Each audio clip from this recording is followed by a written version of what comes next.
मैं प्रातः स्मरणीय महाराणा प्रताप बोल रहा हूँ। वही प्रताप जिसके दादा महाराणा सांगा थे, जिन्होंने खानवा का युद्ध लड़ा था। मैं वही प्रताप हूँ जिसके पिता राणा उदय सिंह को बचाने के लिए मां पन्ना ने अपने बेटे का बलिदान दे दिया था। मैं उसी मां मीरा का भतीजा हूँ जिसकी तुलना द्वापर की राधा से की जाती है, जिसने कृष्ण भक्ति का ऐसा रस भरा जिसे चित्तौड़ धन्य हो गया। मैं वही महाराणा प्रताप हूँ जिसके चेतक और राम प्रसाद जैसे स्वामी भक्त का साथ मिला। मैं वही महाराणा प्रताप हूँ जिसने अपने राष्ट्र की रक्षा के लिए जंगल जंगल भटका, लेकिन कभी किसी की अधीनता स्वीकार नहीं की। मैं वही प्रताप हूँ जो युद्ध भूमि में अपने बदन पर 72 किलो का कवच और हाथ में 81 किलो का भाला लेकर चलता था। मेरी 2 तलवारों का वजन 208 किलो था। मेरी लंबाई 7 फीट और वजन 110 किलोग्राम था।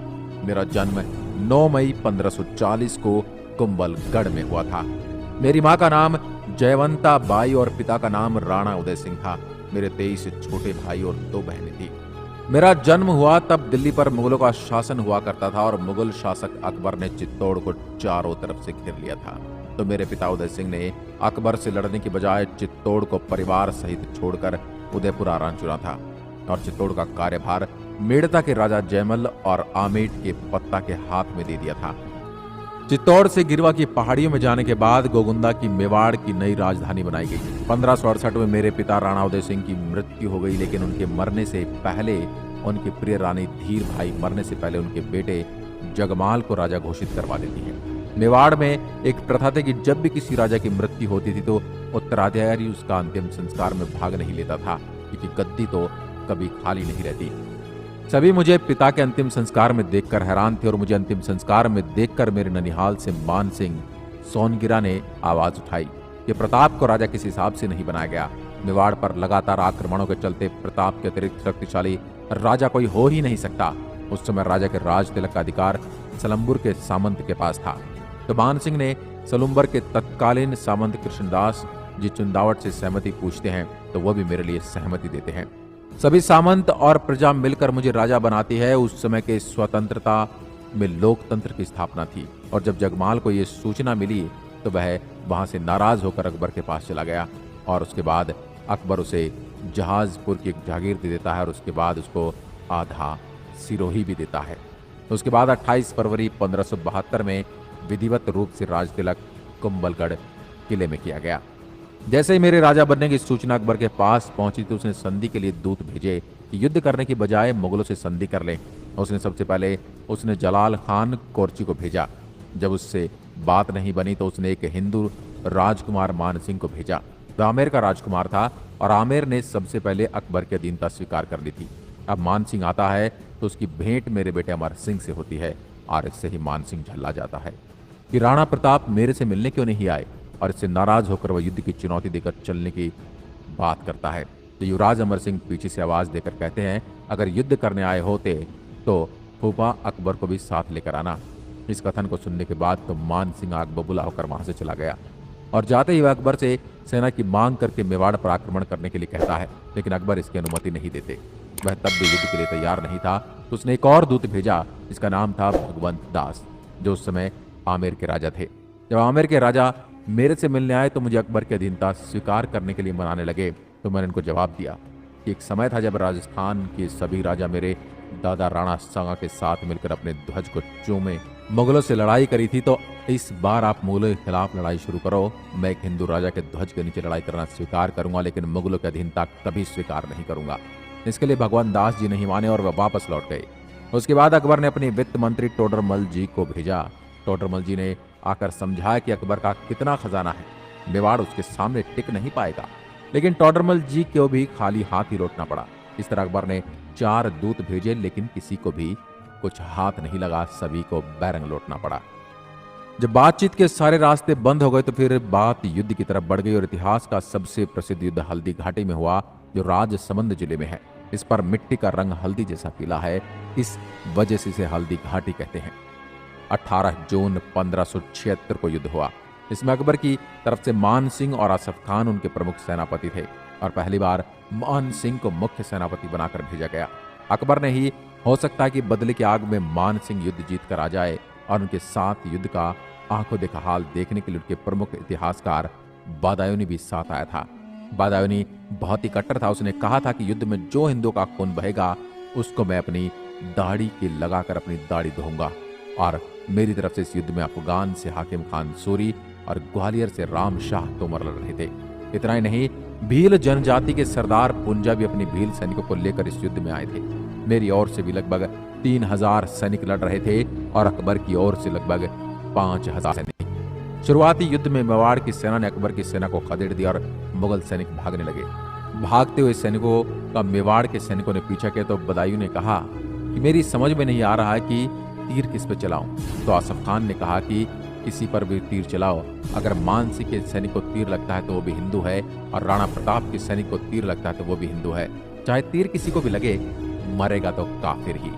भागते हुए सैनिकों में से एक बेहतर खान नाम का सैनिक निकल कर आया। उसने अफवाह फैलाई कि भागो मत, बादशाह अकबर सेना लेके आ रहे हैं। ये सुनकर मुगल सैनिक वापस युद्ध भूमि में उतरे। इस युद्ध में इतना खून बहा कि हल्दी घाटी की पीली मिट्टी लाल रक्त से लाल हो गई, और पास ही एक तालाब था जो रक्त से भर गया, जिसे आज भी रक्त तलाई के नाम से जाना जाता है। इस युद्ध में मेरे जीजा को बहलोल खान ने धोखे से मार दिया और कहा कि प्रताप अब तेरी बहन को किसके साथ सुलाएगा, उसको मेरे साथ भेज दे। यह सुनकर मुझे बड़ा क्रोध आया और बहलोल खान को घोड़े सहित 2 भागों में चीर दिया। मानसिंह अपने मर्दाना हाथी के ऊपर बैठा हुआ था। जैसे ही मैं उसकी तरफ बढ़ा तो चेतक ने अपने दोनों पैर हाथी के मस्तक पर टिका दिए, और जैसे ही मैंने भाला फेंका तो मानसिंह अंदर छिप गया। लेकिन जब चेतक अपने पैर नीचे उतार रहा था तब मर्दाना हाथी के सूंड से बंधी तलवारों ने उसके पैर काट दिए। जैसे ही चेतक चल नहीं पा रहा था तो उसकी वजह से मुझे युद्ध भूमि से निकलना पड़ा। और मेवाड़ की प्रथा थी कि जब भी कोई राणा युद्ध भूमि से जाएगा तो उसकी जगह राणा के चिन्ह पहनकर झाला लगते थे। राणा सांगा के समय झाला अच्छे लड़ाके थे, उसी तरह इस बार झाला भीड़दा, जिसको झाला मानसिंह के नाम से भी जाना जाता है, उन्होंने लड़ाई लड़ी। इधर मेरे पीछे मुगल सैनिक दौड़े, लेकिन घायल अवस्था में भी चेतक को पकड़ नहीं सके, और चेतक ने इस अवस्था में भी 33 फीट का नाला कूद कर मेरी जान बचाई। आगे मुगल सैनिक आ नहीं सके और नाला कूदने के बाद चेतक जमीन पर गिर पड़ा और वहीं उसने प्राण दे दिए। चेतक की स्वामी भक्ति ने मुझे पूरी तरह से तोड़ कर रख दिया। इस युद्ध में मेरे एक हाथी राम प्रसाद को मुगल सैनिक पकड़ कर ले गए, और वह मुगलों का एक दाना भी नहीं खाया और 9 दिन भूखा प्यासा रहा, जिसके बाद उसने प्राण त्याग दिए। बदायूनी अपनी किताब में लिखता है कि उसके बाद सैनिक इतने हार चुके थे कि उन्होंने पीछा नहीं किया और वो गोगुंदा की तरफ पहाड़ियों में गए, और डर के मारे उन्होंने अपने चारों तरफ दीवारें चुनवाई ताकि मेवाड़ के सैनिक हम पर हमला न कर सके। लेकिन हम जिस गांव से निकलते हम पर भील सैनिकों द्वारा हमला कर दिया जाता, और जैसे तैसे जान बचाकर वहां से निकलने में सक्षम हुए। जैसे अकबर के पास पहुंचे तो अकबर इस हार से बहुत नाराज हुए और मानसिंह और आसफ खान को दरबार में आने पर रोक लगा दी। अकबर ने उनका मुंह देखने के लिए मना कर दिया। 1576 में अकबर स्वयं युद्ध करने के लिए अपनी सेना लेकर आता है, लेकिन अकबर भी कोई छठ की चौदस करके नहीं गया। वो भी अधीनता स्वीकार नहीं करवा पाया। सिर्फ उसने उदयपुर पर कब्जा कर लिया और उसका नाम मोहम्मदाबाद करके वापस चला गया। उसके बाद मेवाड़ की राजधानी कुंभलगढ़ हो गई, और इसके बाद अकबर ने अपने सबसे अच्छे सेनापति शहबाज खान को कुंभलगढ़ भेजा। यहाँ पर उसने लगातार 3 बार आक्रमण किए और वह हर बार कुंभलगढ़ पर कब्जा करने में सफल हो जाता है। उसके बाद मुझे यहाँ से निकलना पड़ता है क्योंकि मेवाड़ लगातार युद्ध की मार झेल रहा था, जिससे आर्थिक स्थिति काफी बिगड़ चुकी थी, और मैं यहाँ से निकलकर आर्थिक मदद के लिए ईडर की तरफ जा रहा था। और वहां एक गांव पड़ता है चूलिया। यहीं पर मेरी भेंट एक सेठ से, जिसका नाम था भामा शाह, और उसने उस समय अपनी सारी संपत्ति मेरे को दे दी थी। उस समय उन्होंने इतनी संपत्ति दी थी कि 15,000 की फौज 12 साल तक आसानी से अपना भरण पोषण कर सकती थी। उन्होंने 25 लाख रुपए नगद और 20 लाख सोने की अशर्फियां ला कर दी थी। भामा शाह के साथ उनके भाई ताराचंद ने भी अपनी सारी संपत्ति सौंप दी थी। जब शहबाज खान भी अधीनता स्वीकार कराने में सफल नहीं हो पाया तो उसके बाद 1580 में अकबर ने अब्दुल रहीम खान खाना को भेजा, जिनके दोहे भी अपन पढ़ते ही हैं। रहीम जी ने एक भी आक्रमण नहीं किया और अपना कैंप लगाकर यही शिकार खेलते और ऐसे ही अपना समय व्यतीत कर रहे थे। इतने में एक दिन अमर सिंह रहीम जी के कैंपस में जा पहुंचे और रहीम को आवाज दी। रहीम जी नहीं थे, सिर्फ महिलाएं वहां थी। रहीम जी शिकार खेल गए थे तो अमर सिंह ने सारी महिलाओं को बंदी बना लिया। जब ये बात मुझे पता चली तो मैंने अमर सिंह को फटकार लगाई और रहीम जी को माफीनामा भेजकर महिलाओं को आदर सहित वापस भेजा। इससे रहीम जी बड़े प्रभावित हुए, क्योंकि उस समय दुश्मन की महिलाओं को आदर सहित वापस भेजना असंभव था, क्योंकि यही महिलाएं मुगलों के हाथ लग जाती तो उनका क्या होता उन्हें दासी बना लिया जाता, उनको हरम में रखा जाता। उसके बाद रहीम वापस निकल गए। उसके बाद अकबर को अपने चाचा सुल्तान खान को भेजना पड़ा। उन्होंने यहाँ आकर 4 चौकियां बनवाई, जिनमें देसुरी, देबारी, देवल और दिवेर थी। इन चौकियों से उन्होंने उदयपुर को चारों तरफ से घेर लिया। इनमें सबसे प्रमुख चौकी देवेर थी। यहाँ मुगलों की सुरक्षा सबसे कड़ी थी और वह इंतजार कर रहे थे कि कब हम अनाज पाने के लिए बाहर निकलें और वो हमको दबोच लें। लेकिन हमने 1582 कुछ ही सैनिकों के साथ लेकर उनकी सबसे प्रमुख चौकी दिवेर पर अचानक से हमला कर दिया और सुल्तान खान समेत पूरी चौकी को उखाड़ कर रख दिया। यह युद्ध अमर सिंह की वजह से भी याद किया जाएगा। उसने ऐसा भाला मारा कि उसने सुल्तान खान और घोड़े को पार करके जमीन में धंस गया। इस युद्ध में अमर सिंह काफी बहादुरी से लड़ा। जेम्स टॉड ने इस युद्ध को मेवाड़ का मैराथन कहा। इस युद्ध में हमारी विजय हुई और मुगल सेना नायक समेत पूरी मुगल सेना का खात्मा कर दिया गया। इसके बाद अकबर ने फिर 1585 में मान सिंह के चाचा जगन्नाथ कछवाहा को युद्ध के लिए भेजा। यह अकबर की तरफ से अंतिम आक्रमण था। इसके बाद अकबर ने कोई आक्रमण नहीं किए, लेकिन इससे मेरे को गुस्सा आया और मैंने आमेर पर आक्रमण कर दिया। उनका एक व्यापारिक केंद्र हुआ करता था मालपुरा, जिस पर मेवाड़ का कब्जा हो गया और वहीं एक झालरा तालाब का निर्माण किया गया और एक नीलकंठ महादेव के मंदिर का भी निर्माण करवाया गया। जब आक्रमण होने बंद हो गए, उसके बाद मेवाड़ की नई राजधानी चावड़ बनाई गई और वहां पर चामुंडा माता के मंदिर का निर्माण करवाया और यहाँ पर महल और बावड़ियों का भी निर्माण करवाया गया। और चावड़ से ही मेवाड़ की चित्रकला की शुरुआत हुई और सबसे मशहूर चित्रकार था, उसका नाम था नसीरुद्दीन। उसके बाद अकबर ने मेवाड़ की जिस जिस जगह पर अपना कब्जा किया था वो वापस लिए गए। सिर्फ 2 किले वापस नहीं ले पाए, जिसमें एक था चित्तौड़गढ़ और दूसरा था मांडलगढ़। इन 2 किलों को छोड़कर संपूर्ण मेवाड़ को वापस जीत लिया गया और 19 जनवरी 1597 को ही मैंने चावड़ के अंदर अंतिम समाचार सुनकर कहते हैं अकबर के आंखों में भी आंसू आ गए। दोस्तों, तो ये थी प्रातः स्मरणीय महाराणा प्रताप की जीवन गाथा। हम तो उनके बारे में क्या ही कुछ बोलें, वो अपने आप में एक महान योद्धा है। अपने समाज में कई भ्रांतियां चली आ रही हैं और अपने इतिहास ने महाराणा प्रताप को सिर्फ एक योद्धा बनाकर रख दिया है, जबकि वो योद्धा होने के साथ साथ नैतिक गुणों का भी धनी थे। महाराणा प्रताप के साथ भील राणा पुंजा लड़े थे और उनके साथ ही बैठते उठते थे। मेवाड़ की रक्षा सिर्फ राजपूतों ने नहीं, उसमें हर समाज का योगदान रहा, हर समाज ने हिस्सा लिया।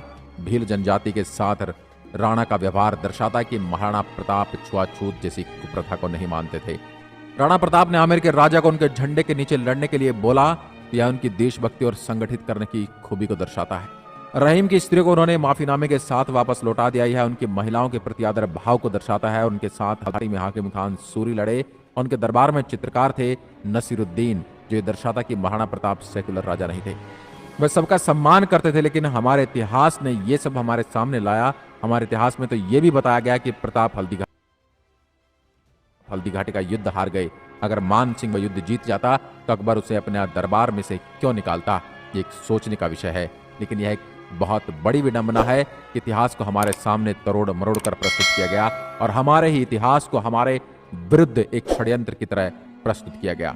दोस्तों, आपको महाराणा प्रताप के सम्मान में क्या विचार है, हमें कमेंट में लिखकर जरूर बताएं और अपने 2 शब्द उनके सम्मान में अवश्य लिखें।